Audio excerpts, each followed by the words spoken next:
بسم الله الرحمن الرحیم. بیا مو د سری ما د اوم ټولګي د فزیک مضمون لپاره ستاسو په خدمت کې یم. په تېره ویډیو کې موږ تاسو د اوم ټولګي فزیک مضمون کې کار ولوستي، همدارنګه توان د دوه موضوعات چې په دې باندې مو بحث وکړي او دا مو زده کړه. راځو موږ تاسو د اوم ټولګي فزیک مضمون په اووم لوست کې موږ پر انرژي باندې بحث کوو، انرژي زده کوو او همدارنګه د انرژي واحدات، د انرژي اړیکې د کار او قوې سره. د دې لوست په پای کې به تاسو د انرژي په اړه څومره چې تاسو باید په اووم ټولګي کې پوه سئ، په هماغه اندازې سره به انشاءالله تاسو زده کړئ. راځو د اووم ټولګي فزیک مضمون په اووم لوست کې د انرژي درس را شروع کوو. د دې نه مخکې چې موږ خپله انرژي ته راسو او د انرژي باندې بحث وکړو، د هغه نه مخکې راځو ستاسو په کتاب کې د کار یو مثال راغلی دی. راځو دا مثال حلوو. په دې مثال باندې تاسو ته سر در خلاصوم او د هغه څخه وروسته بیا موږ تاسو د انرژي درس را شروع کړو. ګورئ، موږ تاسو په تېر لوست کې که چېرې ستاسو په یاد وي، موږ ویلي وه چې ورک یا کار چې دی دا پخپله څه شي ته ویل کېږي؟ کله چې موږ په یو جسم باندې قوه وارده کړو او د قوې د واردېدو په نتیجه کې د جسم په موقعیت کې بدلون راسي، دغه پخپله چې دی دته پخپله کار ویل کېږي. یعنې موږ داسې ویلي وو چې کار چې دی دا پخپله د دې فورمول چې وو هغه داسې وو چې کار دا مساوي کېږي پخپله فورس ضرب ډسټنس، یعنې دغه دواړه چې سره ضرب کړو د دې کوم حاصل چې لاسته راځي هغه پخپله عبارت د چی څخه دی؟ د کار څخه دی. اوس دلته په کتاب کې یو مثال راغلی دی. مثال په دې ډول دی، وایي یو سیب چې دی هغه 1 نیوټن وزن لري او د ځمکې څخه 2 متره فاصله باندې دا سره کم دی پروت دی. تاسو وایاست چې دغه سیب چې مثلا پر دې باندې د ځمکې د خوا څخه لازم دا تاسو ته رسموم تر څو ستاسو سر په خلاص شي. فرض کړئ چې دغه د ځمکې سطحه ده، دا ځای چې دی دا د ځمکې سطحه ده، صحیح دی؟ او همدارنګه دلته موږ یو سیب لرو په دې ځای کې، صحیح دی؟ یو سیب لرو. فرض کړئ چې دا مثلا چې دی یو سیب دی. دغه سیب چې دی د دې هغه خپل وزن 1 نیوټن دی. د دې سیب وزن 1 نیوټن دی. د 1 نیوټن څخه مې هدف چې دی دا هم راځم درته وایم. او دغه فاصله چې ده، دغه فاصله د سیب او د ځمکې ترمنځ چې ده، دغه فاصله هم چې دا 2 متره ده، صحیح دی؟ اوس په کتاب کې داسې یادونه سوې ده. تاسو دې ځای ته وګورئ. دلته موږ ته وایي اوس دا سیب چې دی پر دې باندې د ځمکې د خوا څخه څومره قوه واردېږي، په څومره قوه سره دا سیب ځان ته راکشوي، دغه قوه 1 نیوټن ده چې دې ته موږ د دې وزن هم ویلی شو، صحیح دی؟ اوس دلته وایي دغه د ځمکې د خوا څخه پر دې جسم باندې، پر دې سیب باندې 1 نیوټن قوه واردېږي. کله چې دا 1 نیوټن قوه د ځمکې د طرف څخه پر سیب باندې وارده سوله، نو د دې په موقعیت کې د 2 متره په اندازه سره بدلون راځي. یعنې دا په فضا کې د ځمکې څخه په 2 مترۍ باندې لرې پروت دی. کله چې د ځمکې د خوا څخه پر دې باندې دا قوه وارده سي، نو بیا دا څه شي کېږي؟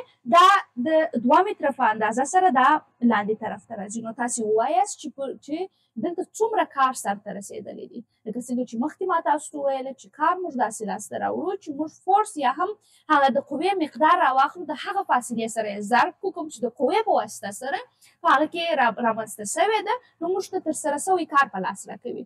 یعنې دلته به زه وایم چې ډبلیو یا کار چې دی دا مساوي کېږي په څه شي سره؟ په قوې سره چې دا پخپله 1 نیوټن ده ضرب هغه فاصله چې د دې په واسطه سره رامنځته سوې ده چې هغه 2 متره ده. دغه به موږ ته د کار مقدار په لاس راکړي چې 1 ضرب 2 دا پخپله مساوي سي په 2 نیوټن ضرب متر سره. که چېرې ستاسو په تېره ویډیو کې په یاد وي، موږ تاسو ویلي وه چې نیوټن ضرب متر چې دی دا پخپله د څه شي معنا ورکوي؟ دا پخپله د ژول معنا ورکوي. او ژول څه شي دی؟ ژول د کار د اندازه کولو واحد دی په فزیک کې. د ژول په واسطه سره موږ کار څه کوو؟ اندازه کوو. دغه و د هغه مثال مکمله تشریح چې ستاسو په کتاب کې د دې څخه یادونه سوې وه. همدارنګه د انرژي د شروع کولو څخه مخکې یو بل کنسپټ چې ستاسو په کتاب کې یادونه سوې ده، په فعالیت کې یادونه سوې ده، د استحقاق قوه ده. راځم د استحقاق قوه تاسو ته په ډېر لنډ او خلص ډول سره در پېژنم چې د استحقاق قوه چې ده دا پخپله څه ته ویل کېږي، او همدارنګه د استحقاق د قوې کار څه شي دی؟ د استحقاق قوه یا هم په انګلیش کې دې ته فریکشن فورس ورته ویل کېږي. دغه فریکشن فورس به تاسو په 11 صنف کې به تاسو ډېر په ډیټیل او په په ډېر ډیټیل ډول سره به یې تاسو هلته ووایاست. راځو دلته یو لنډه یادونه کوو. استحقاق قوه یا فریکشن فورس د دې تعریف ته که چیرې راسو، لنډ او خلص تعریف یې داسې کولی سو چې دا هغه قوه ده چې د حرکت په مخالف لوري عمل کوي.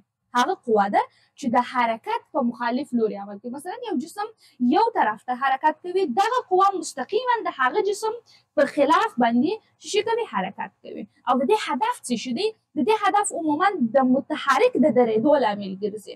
واضح خبره ده چې د یو متحرک په مقابل کې دا قوه واردېږي، نو دا به یا دغه متحرک جسم سلو کوي او یا به هم دا څه کوي؟ دروي به یې، یعنې د متحرک حالت څخه به یې په سکون په حالت باندې بدلوي. د مثال په توګه سره فرض کړئ مثلا یو جسم دی، هغه پر دې لوري باندې څه کوي؟ حرکت کوي. دغه د جسم موشن دی یا دغه د جسم حرکت دی، د یو ابجکت حرکت دی، د دغه حرکت په خلاف چې کومه قوه واردېږي، مستقیم د دې په خلاف چې کومه قوه واردېږي، دغه قوې ته څه ویل کېږي؟ دغه قوې ته فریکشن فورس ویل کېږي. د دې قوې هدف چې دی یا هم دغه قوې د دې قوې په نتیجه کې څه شي کار سرته رسیږي؟ د دې کله چې مثلا د یو متحرک جسم په مقابل کې دغه فریکشن فورس واردېږي یا د استحقاق قوه واردېږي، نو د دې په نتیجه کې دغه د جسم کوم حرکت چې دی، یعنی جسم د حرکت په حالت کې دی، دغه د جسم د حرکت د درېدو لامل کېږي. د څه لامل کېږي؟ د درېدو لامل کېږي. جسم د حرکت په حالت کې دی، د استحقاق قوه د دې په مقابل کې وارده شوله، دا جسم څه به کېږي؟ جسم د متحرک حالت څخه په سټاټیک حالت یا هم د سکون په حالت باندې سره کم کېږي، په ساکن حالت باندې بدلیږي. دغه هغه د استحقاق د قوې هغه لنډه پېژندګلوي ده. راځو ستاسو په کتاب کې د استحقاق قوې یو مثال راخیستل سوی دی. ولې مثال داسې تاسو که چیرې پر یو موټر باندې فکر کوئ، یو موټر د حرکت په حالت کې دی، صحیح دی؟ دا موټر چې کله د حرکت په حالت کې دی، دلته چې کله موږ پر بریک باندې غواړو چې موږ موټر ودروو، پر بریک باندې موږ قوه وارده کړو، نو موټر د یو څه نور حرکت څخه وروسته سره کم کېږي؟ درېږي. دلته چې کله موږ پر دغه موټر باندې قوه د بریک باندې مو قوه وارده کړه، معنا د استحقاق قوه مو وارده کړه، د حرکت خلاف قوه مو وارده کړه، تر څو دا موټر څه پکې اوسي؟ ودرېږي. وخت چې پر موټر مو د استحقاق قوه وارده کړل، نو د یو څه نور حرکت چې هغه په خپله د استحقاق د قوې په واسطه سره رامنځته کېږي، د هغه حرکت څخه وروسته موټر نور سره کم کېږي؟ درېږي. صحیح دي؟ دلته هم چې شي سرته ورسېدي، یو کار سرته ورسېدي، قوه وارده سوله، فاصله رامنځته سوله، صحیح دي؟ د قوې په واسطه سره د جسم په هغه کوم ډسټنس چې دی په هغه کې بدلون رامنځته شو، د ده په ځای کې بدلون رامنځته شو، نو موږ وایو چې د دې په نتیجه کې چې سرته ورسېدي؟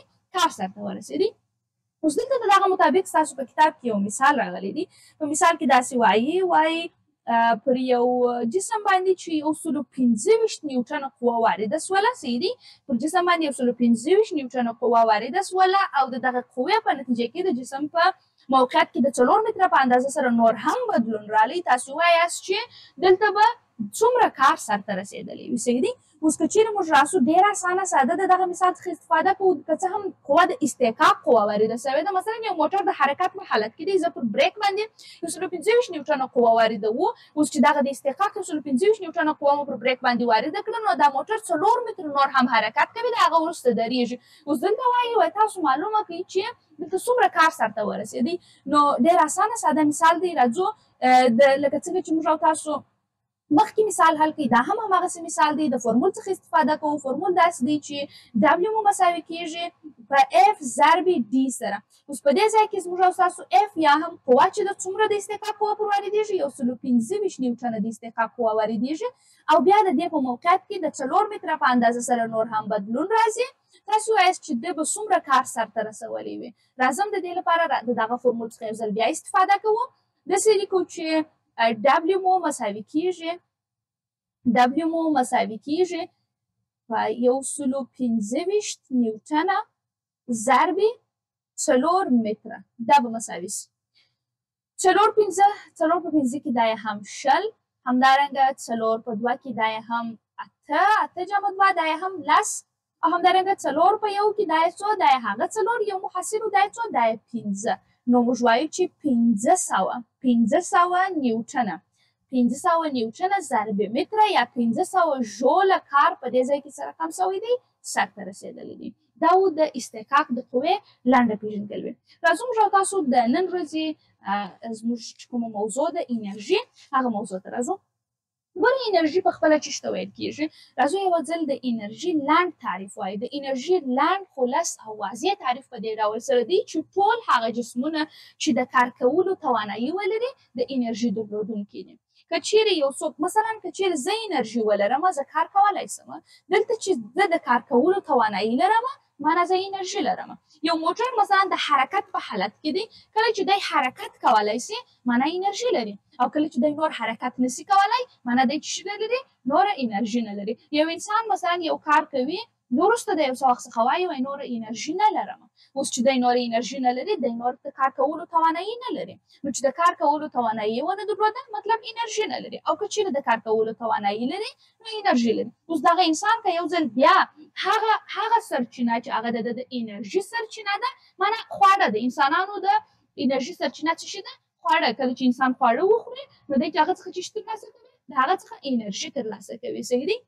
اوس دغه شخص چې کله چې شی وکړي خواړه وخوري دی یو ځل بیا انرژي ترلاسه کوي، او دغه څخه وروسته بیا د کار کولو توانایي دی څه کوي ترلاسه کوي. نو موږ په لنډ ډول سره داسې ویلی سو چې ټول هغه جسمونه چې د کار کولو توانایي ولري دوی په عین حال کې د انرژي درلودونکي دي. همدارنګه یو بل تعریف یې داسې هم ویلی سو چې هغه عامل چې قوه واردوي باید انرژي ولري.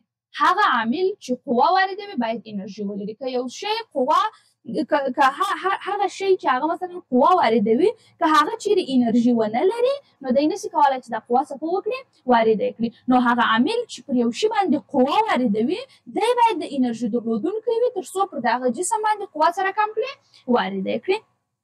همدارنګه د انرژي د دغه تعریف په تعقیب سره یو بل تعریف یې موږ داسې ویلی سو چې انرژي چې د هغه د کار ترسره کولو وړتیا ده. د انرژي په خپله د کار ترسره کولو وړتیا ده. که چیرې انرژي ولرې کار ترسره کولی سي، او که چیرې انرژي ونه لرې نو کار څه به کولی سي نسې ترسره کولی. اوس که چیرې ستاسو فکر وي په دې ځای کې موږ او تاسو د درو خبرو یادونه ډېره زیاته وکړله، د درو شیانو یادونه مو څه وکړله ډېره زیاته وکړله. لومړی چې شو لومړی په خپله دغه کار دی چې موږ په تېر لوست کې ویلي وه. همدارنګه دویم شی چې دی هغه قوه ده. صحیح دی؟ او دریم شی چې دی هغه چې شو دی انرژي ده. د دغو درو شیانو یادونه موږ په ننني لوست کې او په تېر لوست کې ډېره زیاته وکړله. اوس د دې یادونه چې مو وکړه د دې څه داسې معلومیږي چې دغه کار قوه او انرژي چې ده دا یو د بل سره ډېره نږدې اړیکه لري. اوس څه ډول اړیکه لري؟ راځو دغه اړیکه یې تاسو ته بیانوو. اوس لومړی انرژي ته که چیرې راسو نو داسې ویلی سو که چیرې یو جسم چې دی که چیرې یو جسم چې شوي که چیرې یو جسم په زیاته اندازه انرژي ولري، یو جسم چې دی د انرژي مقدار چې دی هغه لوړ دی، د انرژي مقدار یې سره کم دی لوړ دی، ډېره انرژي لري، نو دغه جسم کولی شي چې پر څه وکړي چې ډېره اندازه قوه وارده کړي. او کله چې پر یو جسم باندې ډېره اندازه قوه واردېږي نو واضح خبره ده چې کار هم څه به کېږي زیات سرته رسیږي. یعنې کله چې انرژي ډېره ولرو نو قوه ډېره واردولی سو پر یو شي باندې، او که چیرې قوه ډېره وارده سي نو کار سره کم کېږي ډېر سرته رسیږي. صحیح دی؟ ځکه چې قوه او کار یو د بل سره کوم رابطه لري؟ مستقیمه رابطه لري. نو کله چې انرژي پر یو جسم باندې زیاته وارده سي، کله چې یو جسم زیاته انرژي ولري نو زیاته قوه واردولی سي، او کله چې زیاته قوه وارده سي نو بیا کار هم سره کم کېږي زیات سرته رسیږي. برعکس که چیرې د یو جسم انرژي سره کمه وي نو دی قوه هم په کمه اندازه واردولی سي، او کله چې قوه په کمه اندازه وارده سي نو بیا کار هم په کمه اندازه سره سرته رسیږي. نو د دې څخه داسې معلومیږي چې دغه کوم کنسپټ چې موږ او تاسو ویله کار، قوه او انرژي دوی یو د بل سره مستقیمه رابطه لري. اوس نو دغه مستقیمه رابطه به تاسو ډېر په فزیک کې واورئ چې دا مستقیمه رابطه څه معنا. ګورئ د دوی دغه مستقیمه رابطه دا معنا چې د یوه په زیاتېدلو سره بل هم زیاتېږي، او د یوه په کمېدلو سره بل هم سره کم کېږي کمیږي. دوی یو د بل سره کم رابطه لري، دوی یو د بل سره مستقیمه رابطه لري.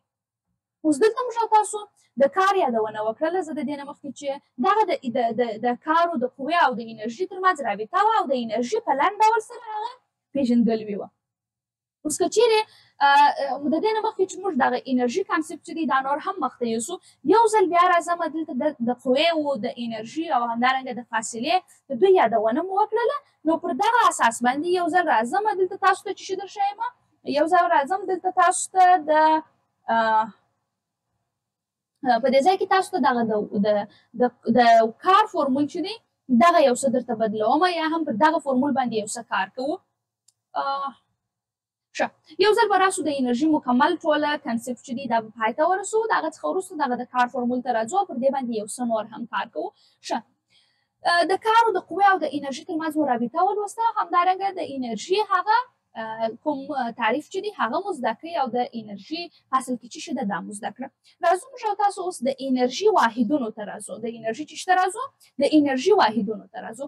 ګورئ یو شی چې زه تاسو ته وایم هغه دا اوس موږ او تاسو دا زده کړله چې دغه انرژي او کار چې دی دا ټوله یو د بل سره ډېره نږدې رابطه لري او بې له یو بل څخه دوی چې لري امکان نه لري که چیرې مثلا انرژي نه وي کار نشي کېدلی نو که چیرې مثلا کار نه کېږي معنی دا چې انرژي نشته. دغه کار او انرژي یو د بل سره چې دي تقریبا ډېر زیات ورته دي. پر دغه اساس باندې د انرژي واحدات چې دي هغه واحدات چې کوم چې د کار واحدات دي یعنی د کار واحدات چې کوم واحدات دي هماغه د انرژي لپاره هم سره کم کېږي کارول کېږي. موږ او تاسو ویلي وای چې د کار یو واحد چې دی هغه څه دی ژول دی صحیح دی د کار یو واحد چې دی هغه ژول دی د انرژي هم یو واحد چې دی هغه ژول دی چې دغه واحد په خپله د نیوټن ضرب متر څخه دا سره کم شوی دی په لاس راغلی دی. نو د انرژي یو واحد چې سو هغه څه شو هغه ژول سو چې دا د نیوټن ضرب متر څخه په لاس راغلی دی. همدارنګه د کار یو واحد چې هغه ارګ و همدارنګه د انرژي یو واحد چې دی هغه هم څه دی هغه هم ارګ دی. د دې ترڅنګ د انرژي یو واحد چې هغه د کار د واحد څخه جلا دی هغه په خپله کالوري ده. موږ تاسو به ډېر مخکې ووینو چې انرژي به په کالوري باندې سره کم شوې وي اندازه شوې وي. دغه کالوري چې ده دا هم د انرژي د اندازه کولو څه دی یو واحد دی. کالوري په خپله د انرژي د اندازه کولو څه ده یو واحد دی صحیح دی. همدارنګه دا د انرژي چې شوله واحدونه شول. راځو د انرژي ډولونو ته. ګورئ انرژي ډېر زیات ډولونه لري. د دې ډولونو څخه موږ او تاسو هم په اووم ټولګي کې موږ او تاسو د دې څخه یو څو ډولونه وایو چې د هغو څخه یعنې د دې یو څو ډولونه وایو چې د هغو څخه لومړی چې دی هغه حرکي انرژي ده. لومړی چې دی حرکي انرژي ده. ګورئ انرژي مو عمومي وپېژندل چې څه ته ویل کېږي د هغې واحدونو مو هم وپېژندله. اوس راځو موږ د انرژي ډولونه وایو چې څو رقمه انرژي لرو. اوس د انرژي په ډولونو کې لومړی چې دی هغه حرکي انرژي ده. د دې انګلیسي نوم ډېر مهم دی تاسو به د دې سره ډېر مخ شئ چې دې ته چې ویل کېږي کینیټیک انرژي ورته ویل کېږي. څه ورته ویل کېږي کینیټیک انرژي. اوس دغه انرژي چې ده حرکي انرژي دا کومې انرژي ته ویل کېږي د دې څخه هدف څه دی او همدارنګه دغه انرژي څخه په کومو ځایونو کې کار اخلو د دې هغه کنسپټ څه دی. راځو دا ته د حرکي انرژي داسې ویلی سو چې هغه انرژي چې د حرکت په جریان کې رامنځته کېږي عبارت د کینیټیک انرژي څخه ده یا هغه انرژي چې متحرک جسم یې د حرکت په حال کې لري. هغه انرژي چې یو متحرک جسم یې د حرکت په حال کې لري دې ته څه ویل کېږي دې ته په خپله حرکي انرژي ویل کېږي. اوس حرکي انرژي داسې هم تعریفولی سو داسې هم بیانولی سو چې هغه جسمونه چې خپله حرکت لري دوی په خپله حرکت لري او نور جسمونه هم په حرکت راوستلی سي یا په حرکت یې راولي دغه انرژي ته په خپله حرکي انرژي ویل کېږي. اوس که یو جسم په خپله حرکي انرژي ونه لري نو هغه نسي کولی چې یو بل جسم هم په حرکت باندې راولي. دا واضح خبره ده که یو جسم خپل په ځان کې حرکي انرژي ولري دی په خپله د حرکت انرژي لري نو بیا دی کولی سي چې یو بل جسم هم په حرکت باندې راولي. د دې مثال موږ داسې ویلی سو ستاسو په کتاب کې هم د دې مثال یادونه شوې ده. مثلا یو د اوبو یو ډم دی صحیح دی. په دې ځای کې چې کله دغه اوبه په حرکت راځي نو دوی هغه ولاړ توربینونه هم په حرکت باندې څه کوي راولي. نو دلته د اوبو د حرکي انرژي څخه دغه بل ساکن جسم چې دی دا هم په حرکت باندې راځي. نو موږ دلته ویلی سو چې دا اوبه څه لري حرکي انرژي لري.